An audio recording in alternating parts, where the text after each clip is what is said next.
Gloria a Dios. Dios los bendiga, hermanos. En esta hora le damos gracias al Señor porque nos da esta bendición de poder tener estos medios para compartir la palabra de Dios, poder estudiarla y poder extraer de ella las enseñanzas que nos ayudan para poder ser mejores creyentes, mejores cristianos, mejores servidores del Señor. Sea bienvenido usted que está ahí en su casa, que ya llegó de su trabajo y está descansando, sea bienvenido. Y usted que está laborando probablemente todavía, sea bienvenido también.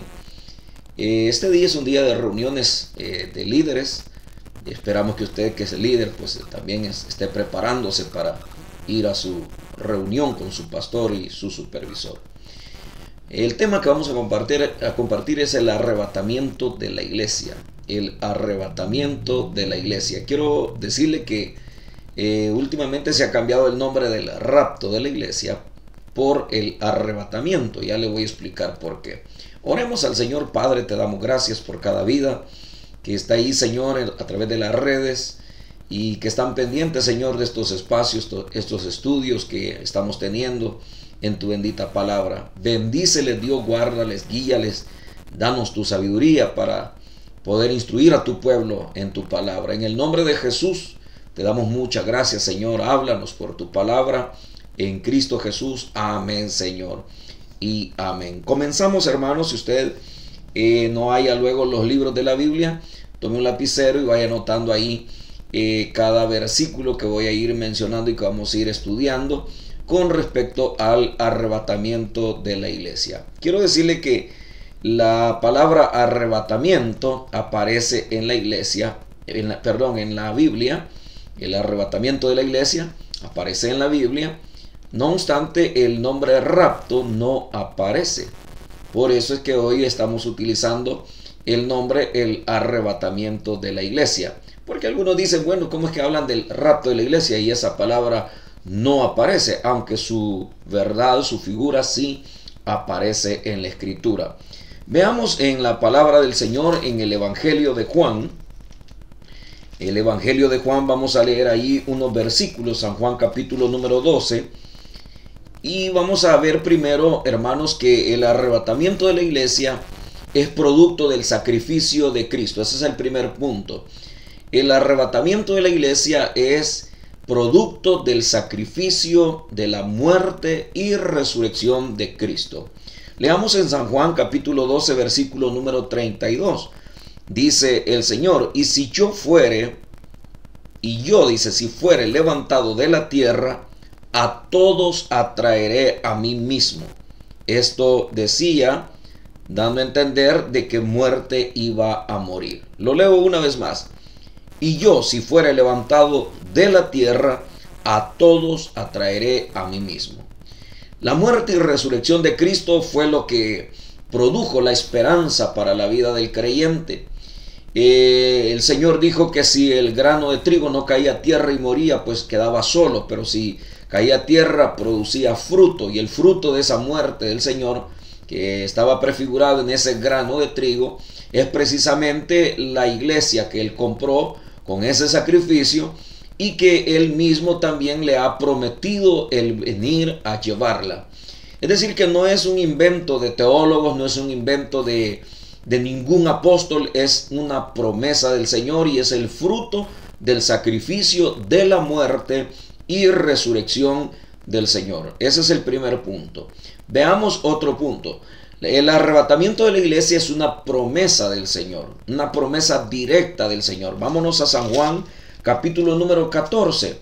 Cuando el Señor empezó a hablar de su muerte, sus discípulos se turbaron y el Señor les dice, donde yo voy ustedes no me pueden seguir. Y entonces prácticamente se turban, pero el Señor les dice en el versículo número 1 del capítulo 14, no se turbe vuestro corazón. Creéis en Dios, creed también en mí. En la casa de mi Padre muchas moradas hay. Si así no fuera, yo os lo hubiera dicho. Voy pues a preparar lugar para vosotros. Y si me fuere y os prepararé el lugar, vendré otra vez y os tomaré a mí mismo, para que donde yo estoy, vosotros también estéis. Acá ya el Señor da una promesa directa con respecto al arrebatamiento de la iglesia, pero también Él da algunos puntos importantes. Y el primero de ellos es de que Él va a ser quitado de la tierra, va a ser levantado. Él va a la casa de su Padre, pero Él dice que va con un propósito. Y dice que allá hay moradas, muchas moradas hay. Pero dice que Él va a preparar un lugar para nosotros. Es decir que toda esa esperanza gloriosa de la cual hablamos en los sepelios, en los entierros de nuestros hermanos en Cristo, es una esperanza que el Señor la dio a través de su palabra. Y Él dice, si me fuere y os prepararé el lugar, vendré otra vez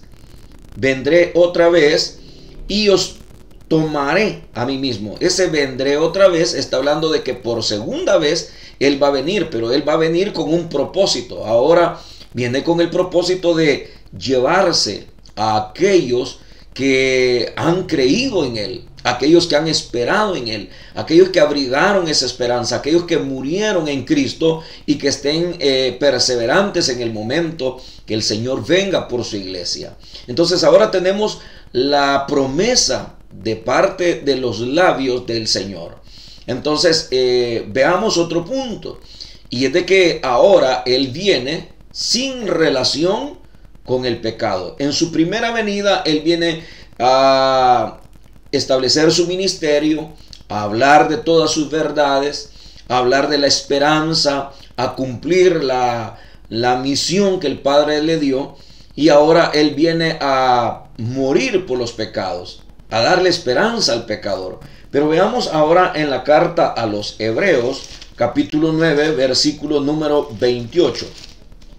La carta a los Hebreos, capítulo 9, versículo número 28. Ahí el escritor está hablando de los estatutos que el Señor ha puesto. En el 27 dice, y de la manera que el Señor ha establecido para los hombres que mueran una sola vez, y después de esto el juicio. Pero luego va a dar otro estatuto, y es el que vamos a ver en el capítulo 9, versículo número 28. Dice, así también Cristo fue ofrecido una sola vez para llevar los pecados de muchos. O sea, no de todos, de muchos, de aquellos que hemos creído en su palabra, en su promesa. Va a llevar los pecados de muchos y aparecerá por segunda vez sin relación con el pecado para salvar a los que le esperan. Acá tenemos ya una forma más clara cómo el Señor está asegurando que Él va a venir por segunda vez. Pero ahora Él afirma que ya no viene a cumplir una misión salvífica en el sentido de sacrificarse por los pecadores, de dar un mensaje de esperanza. No, ahora Él viene, dice aquí, para salvar a los que le esperan. Es decir, aquellos que tenemos esa esperanza en Él, aquellos que confiamos con todo nuestro corazón que Él volverá. Entonces Él va a cumplir su palabra, pero Él asegura que va a venir sin relación con el pecado. Eso es interesante, es muy importante, porque usted que está en pecado, usted que está caído, usted que nunca ha conocido al Señor, debe de saber que el Señor hoy, en este tiempo, está dando oportunidad a las personas para que las personas se arrepientan, se entreguen de todo corazón y empiecen a abrigar esa esperanza en su corazón y vivan para el Señor. Es decir, que lo esperen con una vida santa, una vida diferente, una vida cambiada, una vida transformada por el Señor. Porque el Señor aparecerá por segunda vez, pero ya no va a venir a decir, pecadores, arrepiéntanse, los amo, vengo a dar mi vida por ustedes. No, ahora Él viene para salvar a los que le esperan. Si usted está esperando la venida del Señor, la pregunta sería, ¿cómo lo estamos esperando? Si realmente estamos aferrados a su promesa, estamos guardando nuestro depósito, nuestra vida para Él, usted lo sabe perfectamente. Vayamos a otra porción de la Escritura, en el libro de los Hechos de los Apóstoles. Vamos ahora a ver cómo también los ángeles prometieron de igual manera que el Señor regresaría. Dice en el capítulo 1 del libro de los Hechos de los Apóstoles, versículo número 9. Y habiendo dicho estas cosas, viéndolo ellos, fue alzado, que es lo que dice allá en San Juan 12, fue alzado y le recibió una nube que le ocultó de sus ojos. Y estando ellos con los ojos puestos en el cielo, hacia arriba, entre tanto que él se iba, y aquí se pusieron junto a ellos dos varones con vestiduras blancas, los cuales también les dijeron: varones galileos, ¿por qué estáis mirando al cielo? Este mismo Jesús, oiga bien, este mismo Jesús que ha sido tomado de vosotros al cielo, así vendrá como le habéis visto ir al cielo. Ahora tenemos dos ángeles que están prometiendo que el Señor, así como ha sido arrebatado, así como ha sido llevado al cielo y ha sido llevado en las nubes, y ellos ya no le ven, se cubre, o sea, él es cubierto por las nubes y ya no lo ven. Ahora ellos le dicen: ¿qué están viendo al cielo? Si ese mismo Jesús, así como le han visto ir, así volverá. Es decir, les está diciendo: miren, aguarden esa promesa, ténganla en su corazón, porque de la manera que ustedes le están viendo que se ha ido, así también volverá el Señor una vez más. ¿Cómo podemos comprobar eso? Vayámonos a la Escritura en 1 Tesalonicenses capítulo número 4. Primera de Tesalonicenses capítulo número 4, y vamos a leer ahí en el versículo número 13 al 16. Primera de Tesalonicenses 4, 13 al 16. Tampoco queremos, hermanos, que ignoréis acerca de los que duermen, es decir, los que estaban muriendo en Cristo Jesús, martirizados, comidos por las fieras, quemados, decapitados. Dice: acerca de los que duermen, es decir, lo que duerme es el cuerpo, porque el alma, la parte espiritual, el espíritu y el alma pasa a la misma presencia del Señor. Inmediatamente nosotros morimos en Cristo. Para que no os entristezcáis como los otros que no tienen esperanza. Hay gente que no tiene esperanza, mueren sin esperanza. Si tú mueres en pecado, mueres sin esperanza. Si tú mueres perdonado, salvado, limpiado por la sangre de Cristo, mueres con esperanza. Dice el versículo 14: porque si creemos que Jesús murió, que es lo que leímos en San Juan capítulo número 12, si creemos que Jesús murió y resucitó, o sea, es levantado de la muerte y también al cielo, así también traerá Dios con Jesús a los que durmieron en él. Vienen con él los que habían muerto en él, porque se tiene que dar la resurrección. La resurrección, y la resurrección significa la unión de la parte espiritual que estaba en la presencia del Señor para unirse con el cuerpo físico que es resucitado para volar a la presencia del Señor.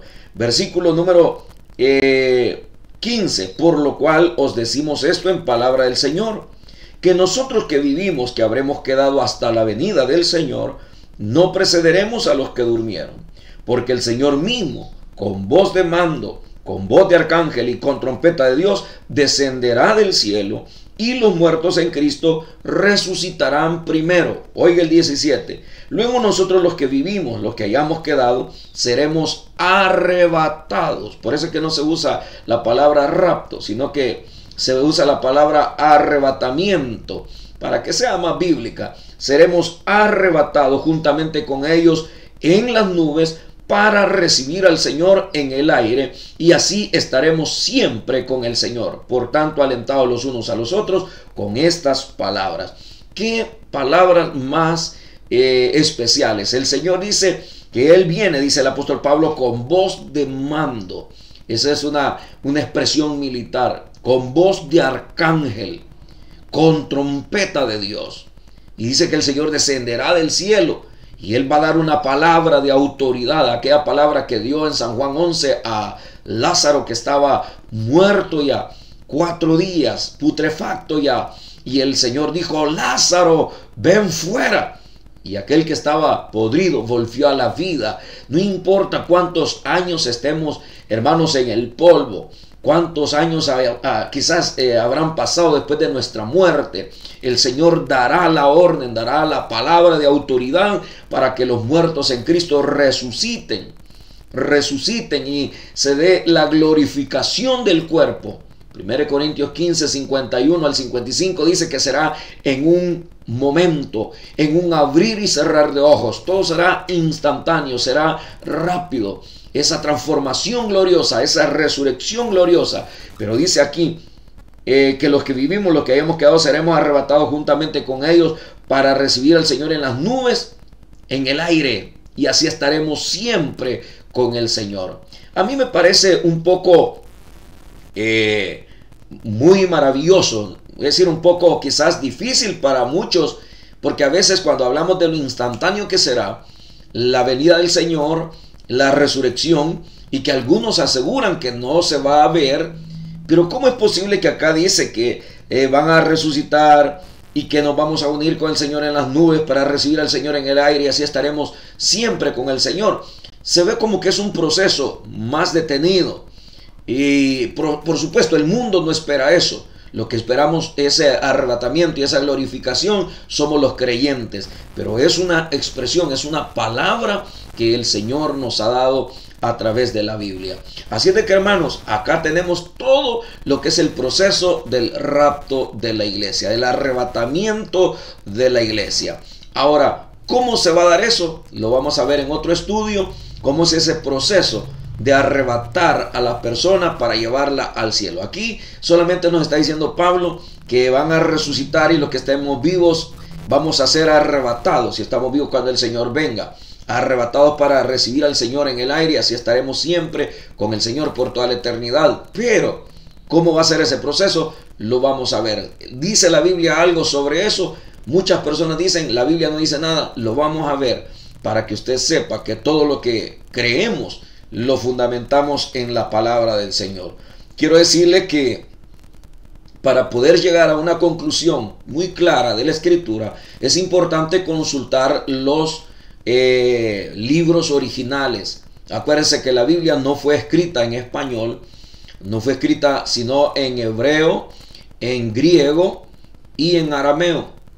Y entonces el hebreo, que era el que más, y el arameo, que más se hablaba en el tiempo de Jesús, prácticamente expresan o expresaban todo lo que el Señor quería decir. Entonces nosotros tenemos el acceso al idioma griego, al arameo poco y al hebreo también, pero más que todo el griego, que es el que más se consulta para poder llegar a conclusiones muy precisas sobre lo que la Biblia nos habla con respecto a la esperanza que nosotros tenemos. Así de que, hermano, vamos a estar consultando en el próximo estudio la palabra original, el texto original, para que usted pueda ver que estamos muy fundamentados en la palabra de Dios. Vamos a estar consultando este libro interlineal griego-español, donde está el texto griego. Si usted quiere lo puede obtener, lo puede comprar. Aquí está, no es español, pero es griego-español. Tiene la escritura en griego y también abajo está en español. Así es de que, amados hermanos, ¿cómo se llama? ¿Quién es el autor? Francisco Lacueva. Creo que todavía está en circulación, todavía está en las librerías. Usted lo puede comprar para consultarlo y así aprender más de la bendita palabra del Señor. Está el Nestlé Aland también, que es una herramienta muy buena, y hay muchos más, pero vamos a quedarnos con esto. Vamos a orar al Señor. Démosle gracias por esta palabra. Padre, gracias te damos por tu palabra que nos da esa esperanza de ser arrebatados un día de esta tierra. Señor, bendice a tu pueblo. Señor, salva a aquellos que no te conocen. Usted que no tiene a Cristo, pídale al Señor y dígale: Señor, yo quiero tener esa esperanza. Perdona mis pecados. Creo que moriste por mí y que resucitaste al tercer día para darme vida eterna. Creo, Señor, en tus promesas. Señor, perdona mis pecados. Usted que se reconcilia, dígale: Señor, dame esta segunda oportunidad de seguir luchando, de seguir guardando mi depósito para el día de tu venida. Señor, en tus manos me encomiendo. Límpiame con tu sangre preciosa en el nombre de Jesús. Te doy gracias, Señor, por tu pueblo. Gracias por tu iglesia. En el nombre de Cristo Jesús, síguenos bendiciendo por medio de tu bendita y santa palabra. Gracias te damos, Señor. Amén y amén. Amados hermanos, suscríbase al canal. Retornando a las Escrituras, está en YouTube Ya casi vamos llegando a los 300, creo que vamos por 230. Y al llegar a los 300, pues vamos a regalar un tercer libro. Puede ser usted que se lo gane. Así de que sea desde ya bienvenido a nuestro canal y que Dios me los bendiga a todos. Nos vemos en el próximo programa.